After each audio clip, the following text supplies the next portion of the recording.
You have entered into the black hole of real estate, a place for industry news, tips, and strategies.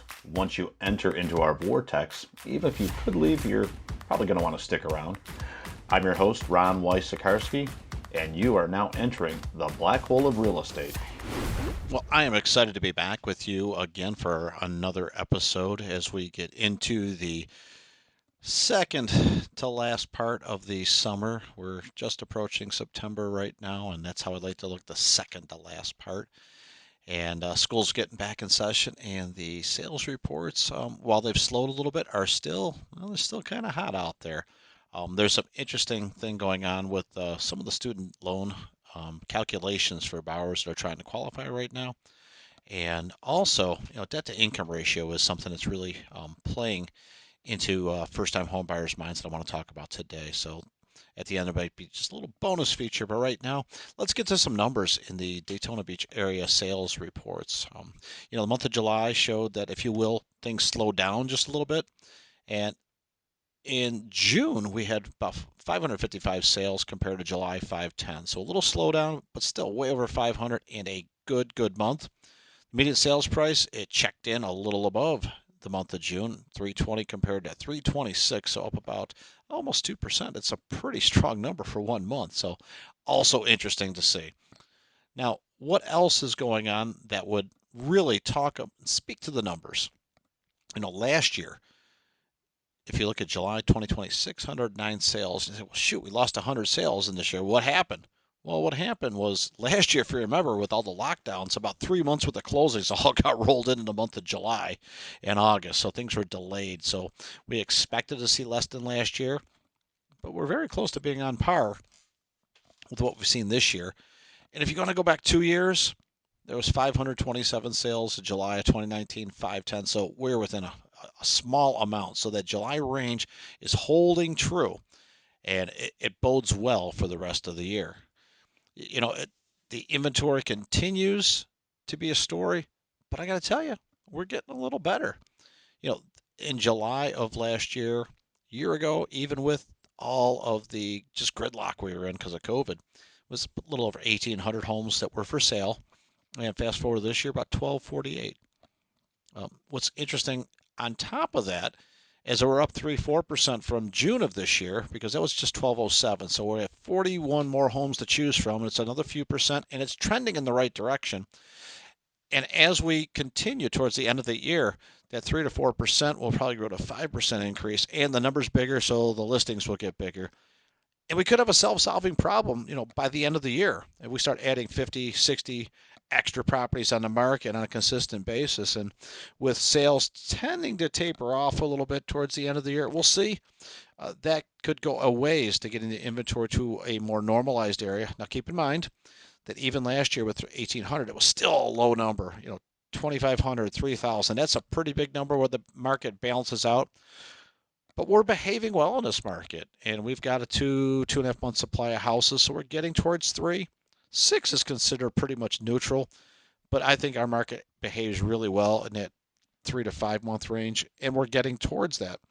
There were some really good sales in our market in the last month or so. A couple of $1 million sales were in there. But also, what's interesting is this median sales price. Even some of the surrounding areas, when we look at Beachside, 394 for a median sales price, and 395 in Ormond.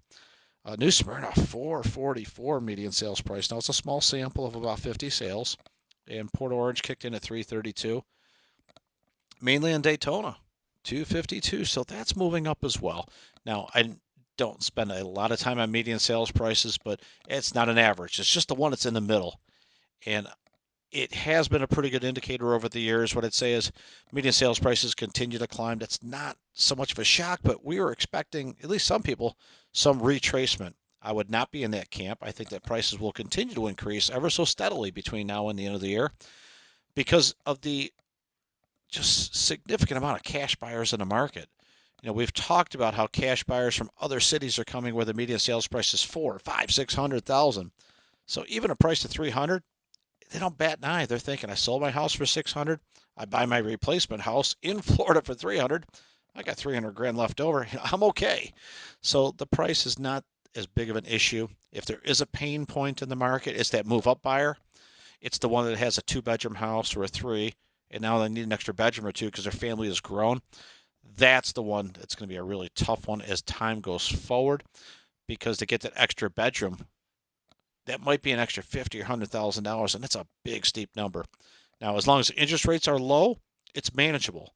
But if interest rates go from 3 to say 5%, that payment, well, it's going to get in the way of things. We're going to keep talking about that. So we're going to keep a close watch on the interest rates to make sure that when that squeeze shows up, that we're going to be able to talk to you about it. Student loans.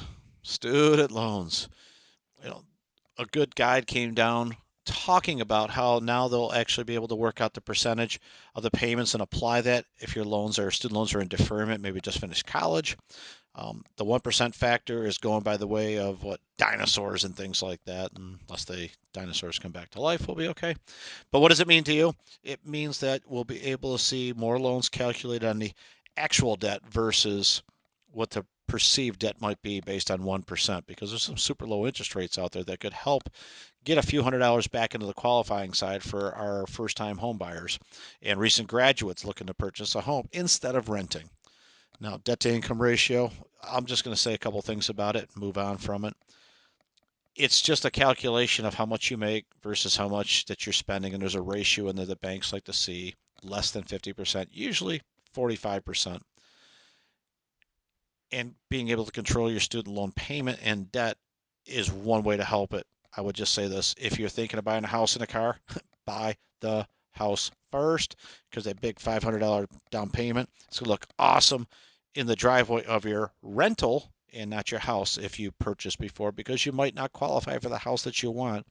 So delay the gratification of that shiny new car until you get the house. And by the way, with the price of cars right now, who's actually in a hurry to go buy one? Because I'm not usually afraid of spending money, but I definitely got some sticker shock when I was just playing around looking at what it might look like to have a different vehicle. I think I'll be holding off and not doing that just yet. Not that you should do it. I'm just going to hold off a little bit. One of the things that we talk about as we get towards the end of the year is where's the gap?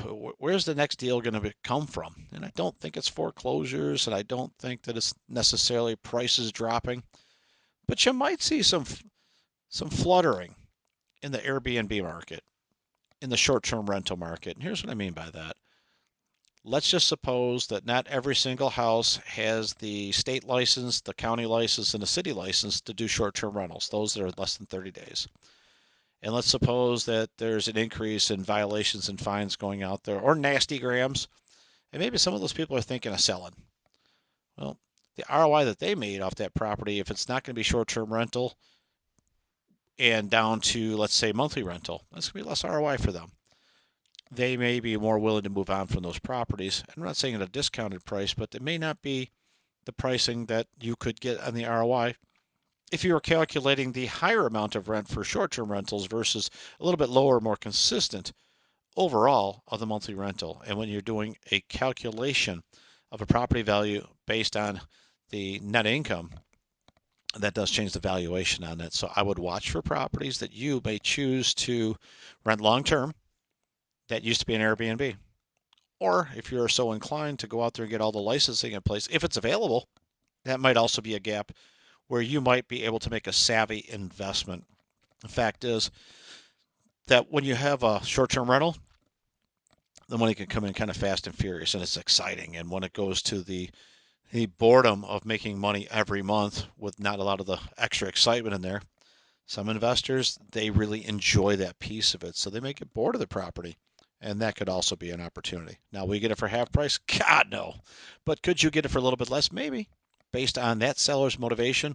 And as we move towards the end of the year, I got to believe that there are some people that will want to sell for tax reasons, maybe to offset some gains or take a loss, or maybe they've got a loss already that they're looking to wash out with a gain on sale. I know that there's also concerns about what taxes look like in 2022. Will they change under the IRS codes? I expect some sales based on pain, either lack of sexiness in your Airbnb, or maybe you want to take your gains and your profits in 2021 because maybe your tax basis is going to be lower this year than next year. Now, what does that mean in plain English? Let's say that your taxes are going to go up 10% next year.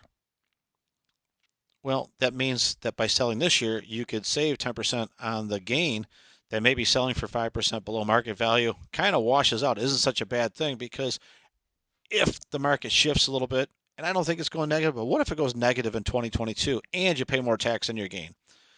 An investor might be looking at if they're going to cash out. These are clues and signs that I want you guys to be watching for. And if you don't want to watch it, well, then just keep checking in with me and I'll watch it for you. All right, so how's that? So that's your bonus. If you don't want to do the math, we'll do the math for you. But I guess your prescription is keep listening. We're going to keep this short this week. There's a lot going on with the holiday weekend, and all around us, there's so much to really be watching on the news. I'm going to keep this one short for you guys. We'll check in next week. If you got questions, throw them in the chat so I can respond to them and put them in the next episode. This is Ron Wysokarski signing off for the Black Hole of Real Estate.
Well, we are glad to be back with you today. The real estate market continues to be on fire, and now that we enter the summer buying season, if you will, things should even heat up just a little bit more. And I'm excited to tell you a couple things that are going on that will make it a little bit easier and a little bit harder to navigate this market. Let's start with easy. So easy things are interest rates are still in that 3% rate. Matter of fact, somebody said they went up to 3%. So I thought that was easy because if the money is inexpensive, it's easier to qualify. And a lot of people are concerned about inventory. But what I notice is that most markets have a 2 or 3 month supply. So if your market is selling 500 homes a month and there's 1,000 or so homes, there's 2 months supply. And as long as properties are coming on the market and going off, there's still properties to buy. Now, we would have a real big problem if there was 1,000 sales a month and only 500 homes available. But in this example, there's homes to buy. Now, will you have to perhaps take a few things off your list on the taste and preference side? Sure. We've been doing it for 2, 3 years right now. It's not all that different. But we did an exercise and I draw back 8, 10 years ago. And wife and I, we sat down, we looked at a particular price point. I don't know if it was 300, 400, or 500, but we said, let's just move it up. And I'm sure we got to at least a half million and could not find everything we wanted. And I can assure you at the time, we were nowhere near that price point as far as what we can, pay. We were somewhere, in the median, if you will. So he says, let's just try 600 and then 7 and then 8. And now we're up to a million. Now we are 2 to 3 times what we could actually pay for a house at this time. But what was interesting, even at a million, there were still things we wanted to change. It was still missing something. There was still something that either had to be renovated or taken out or move a wall. And I guess what I want to say is no matter what price point you're in, there's going to be something that's not quite right or not quite perfect. I would to say perfectly imperfect. And I think that's what we are. So whether you're in the 100 to 200 price point or a little higher or even a lot higher, I think it's easy to get caught up in the house not having everything that you want. I'm not quite sure I've ever sold a whole house that ultimately had everything the buyer wanted. It has everything we want, but and what comes after the but? Those couple of things. But I think it's easy to get caught up in that right now. And as homes are available, they continue to sell and people are buying them.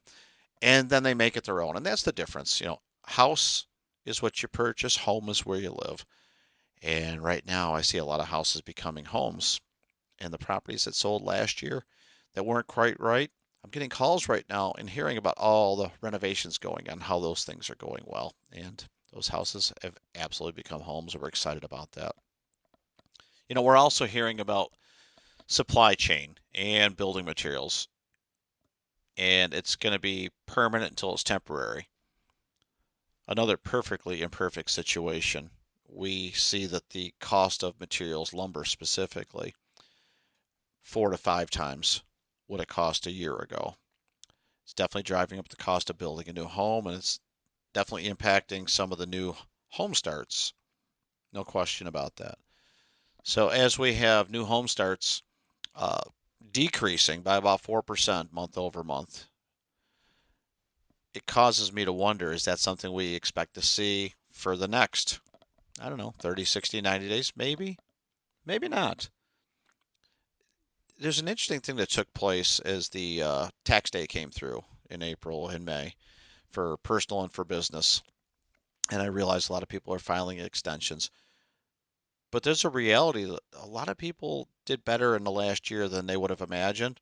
And others just held off on doing things, not knowing what the future might look like. And as things open up right now, I do believe that we are going to find something, and I mean something happening, that will cause this market to have some more housing starts despite the increase in the cost and the materials. And ultimately, the prices will likely continue to be higher, median sales price, throughout the rest of the summer and probably going through the rest of the year. Interest rates, even though they're talking about going up, we've been hearing that for about 2 years right now. I don't see it this year. So, things get easier and harder at the same time. So, interest rates are easy, and even a shortage of materials um, might be a little bit more difficult. But ultimately, we're going to find that there is going to be some distance in this market, and people will continue to buy, and they are going to continue to move this market upward as we see more and more properties coming on the market. Now, another thing I would love, love, love to tell you about is what is going to happen when all the rates go up, when inventory gets flush and full, and there's a lot of houses to choose from. And I would tell you to save a little bit of that energy because I don't think rates are going up anytime soon. I don't think you're going to see tremendous amounts of inventory available anytime soon. And I also think that we are entering a market right now that while it feels like it's uncharted waters, ultimately what's really going on is that I think we know what's going on with this market. We understand what happens when properties go on the market and everybody looks at them and then multiple offers come in. We've seen this for last couple of years. I don't think that changes too much. When does it get back to normal? This may be the normal for many years to come. There's such a gap in the inventory level right now, specifically in Florida, that it's not going to be overcome in a month or probably not even in a year.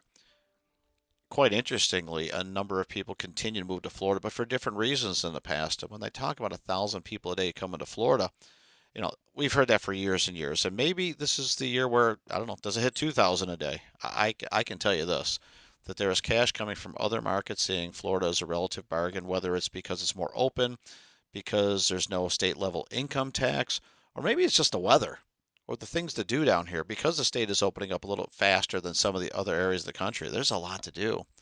And the summer vacations are definitely back right now. And you want to talk about interesting.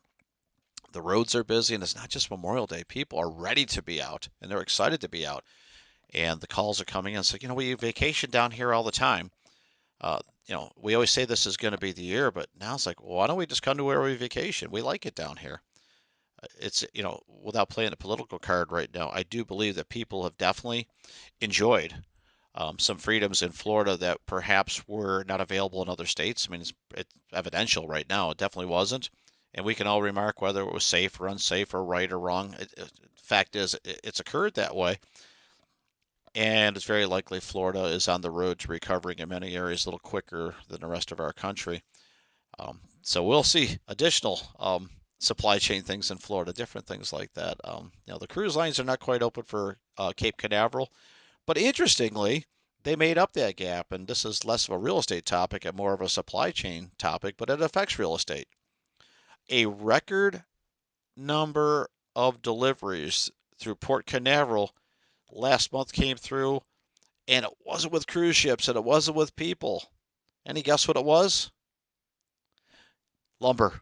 Lumber from Canada, lumber from Europe in record numbers. They had more lumber come through Port Canaveral than ever last month. So, the help is on the way from places you wouldn't expect. Maybe Canada for lumber. I didn't think Europe was a place that lumber was going to be more accessible than from the U.S., but it's in Port Canaveral in record numbers. So I thought that was really, really interesting.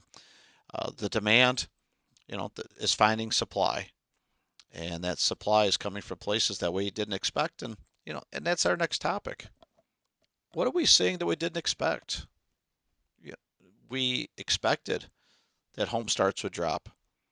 We expected that interest rates would probably stay the same.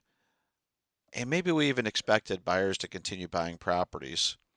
Uh, the willingness of first time home buyers in this market to go above and beyond and make fast decisions and make really, really strong offers. I think that was a little unforeseen. I think there was some concern that first time home buyers would be shut out of this market by cash buyers and investors and relocation buyers with wads of cash from selling in other areas of the country. And the first time home buyers, they've taken the gloves off. They come out fighting. And they're not all first, young 20 somethings, but a lot of them are. There's plenty of first time home buyers in every age demographic, the 20s, 30s, 40s. We've had 60-year-olds buy their first properties. So it's not just an age thing. However, I will tell you this young group, they've got some really good jobs. They're used to working from home at this point, and they're making good money. And they're fighters, and they're duking it out with some of these cash investors and getting really creative in their offers, in the way that they're presenting them, and they're savvy. And I'm excited that among the first time group, they're fast learners. They see how the market is being played. And I'm not saying they're gamifying it right now, but they're competitive. So if you're a cash buyer and you're relocating the area, or maybe just overconfident at this point that your cash will trump all, I got news for you. Most sellers, if it's a matter of 5 grand, they'll wait a few extra weeks to get it from a loan, from a savvy first time home buyer that's willing to pay more than a cash buyer. And in the past, cash got you a discount, and while in some cases it might, not as often as you would think. So, thumbs up, first time home buyers duking it out and coming in strong right now. And maybe that's something we didn't expect to see. I look forward to catching up with you guys throughout the summer right now, and I hope that you have an awesome, awesome week. This is Ron Wysakarski for the Black Hole of Real Estate.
Welcome back to the black hole of real estate. And we've got a couple of things that we should be talking about this week.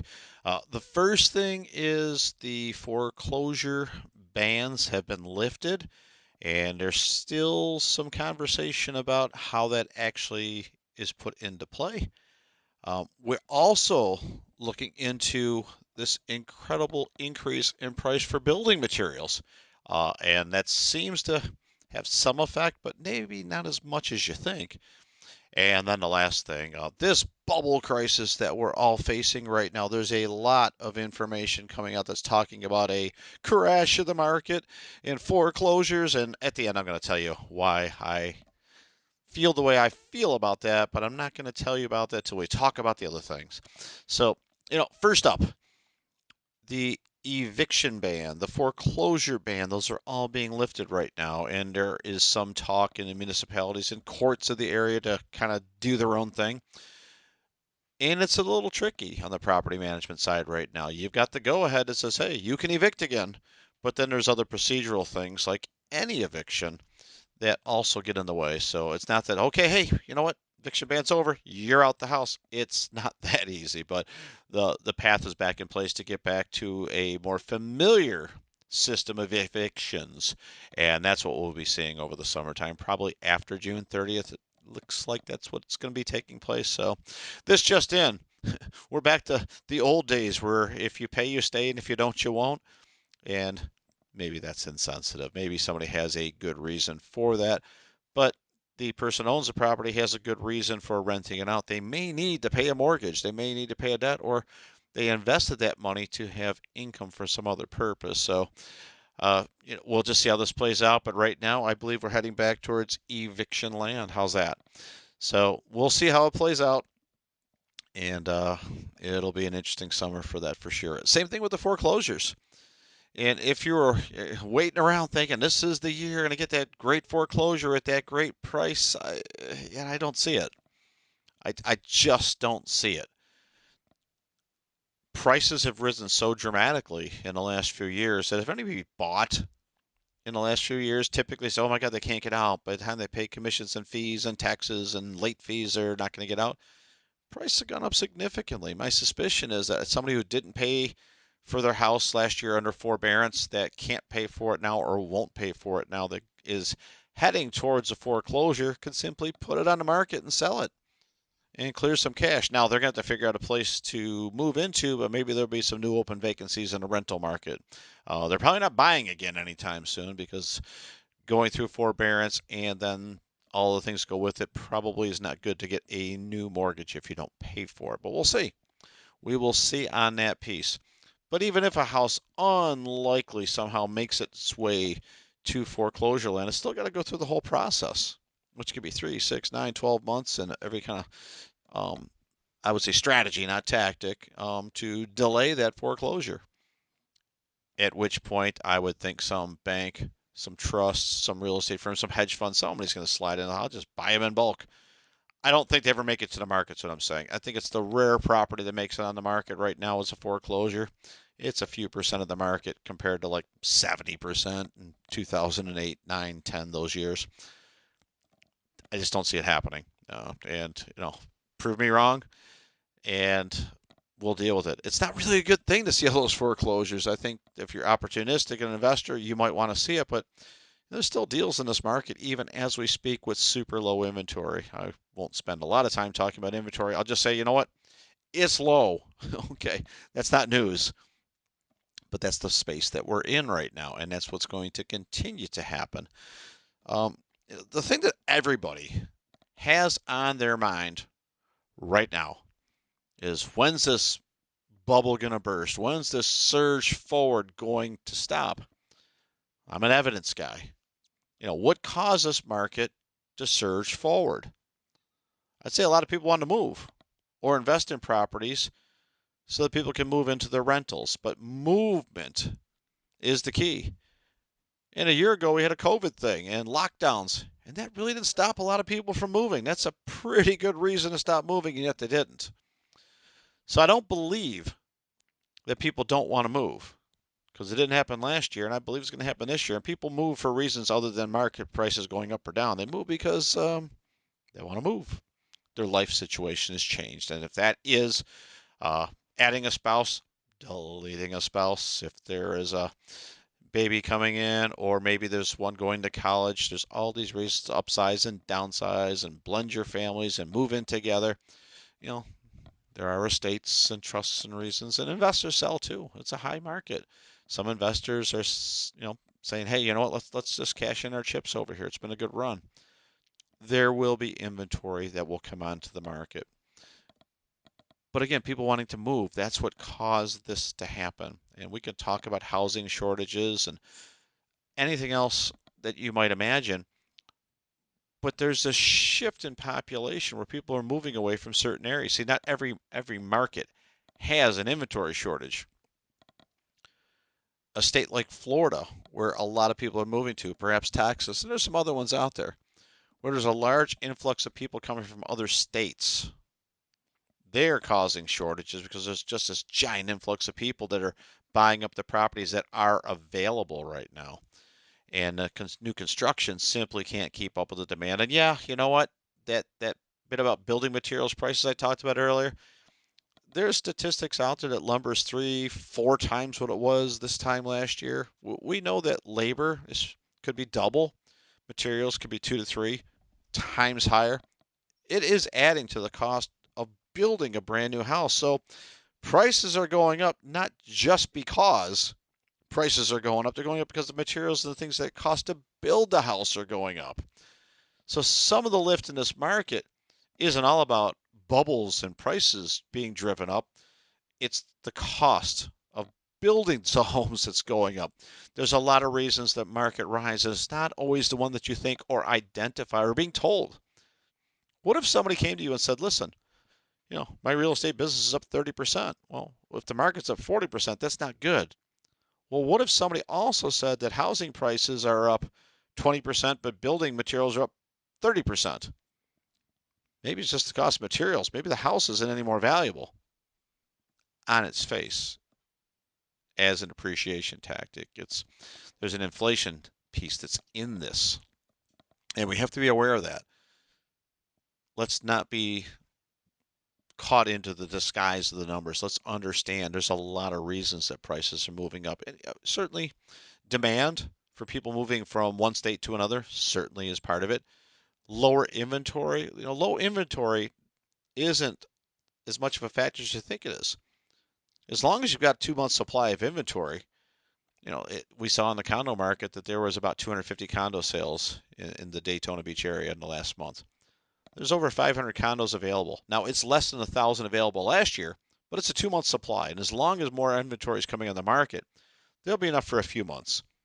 I'd argue that having 6 months or 8 months or 10 months isn't necessarily awesome for the market either. It gives you a lot more to choose from, but I don't know that it really is awesome for the market. So I think we get tricked into low inventory as being a problem. It's the cost of moving. It's the cost of materials. It's the desire to move. It's having fewer choices to select from. I've been there with clients that have 15 or 20 good options. They don't make a decision any quicker when there's 15 or 20.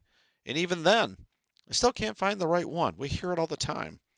So I don't know that the inventory is as much of a problem as we're letting it be right now. And I'll just say it that way. Now, what I do think is a problem is interest rates. And when they eventually go up, that's probably the lever that's going to make a little impact on the market, but not a huge one. The price of the homes has gone up, the rates have gone down. It's actually a little more affordable to buy a house this year than last year. We talked about that last time around. With a $25,000 differential in median sales price and the rate going down about 1%, it's actually about $30 cheaper a month to buy a house. So that's not the reason. But even if rates go up another percent, you're talking about a $10, $20 increase in the monthly payment. Not enough to stop most people when the mortgage payments in the $1,500, $1,600 range for those. That's not enough. It's at 10, 15. That's a couple of cups of coffee at your favorite barista. That's not enough to stop most people from buying. When rates rise dramatically and they go from 2, 3, 4 up to 6 or 7, that could be problematic. But the Fed insists that's not going to happen, at least not this year. So if inventory is not the problem and people still want to move, well, that's not the problem. And materials cost more, it's unlikely prices are going to go down because it costs too much to build a house. And that supply chain issue that we're being told is the reason, maybe it is, maybe it isn't. There's nothing underpinning this market that can just have, get knocked out at the knees. So my suspicion is the prices will continue to increase for those reasons because COVID wasn't a problem. People just wanted to move. And the rates aren't a problem. There's not enough differential in the spread unless you see a dramatic doubling of rates. And the cost of materials hasn't slowed things down. And there's cash out there. Troubled homeowners with financial issues, they likely have enough equity to sell their property, have some profit, or at least a way to get to the closing table. This is not 12 years ago or 13 years ago. It's a totally different reason in the market. So if you're waiting for me to tell you that the market's going to crash and there's a big bubble ahead and you buy some gold bars and hide out in a cave, save yourself the effort. I don't think it's going to happen. Now, if you would just like to buy yourself some gold bars and hide in a cave, that's cool. And I support that. Just don't do it because you think the housing crisis is coming back. And don't be fearful of this market. Truth be told, I bought a condo last month. And I bought one last June. If I was fearful of this market, I wouldn't be buying. And so, I guess, what do they say? Put your money where your mouth is. I'm a buyer in this market. Despite the increase in price, I'm still a buyer in this market. I can't make that decision for you, but the excuses or reasons are minimal right now. So that's what I have for you.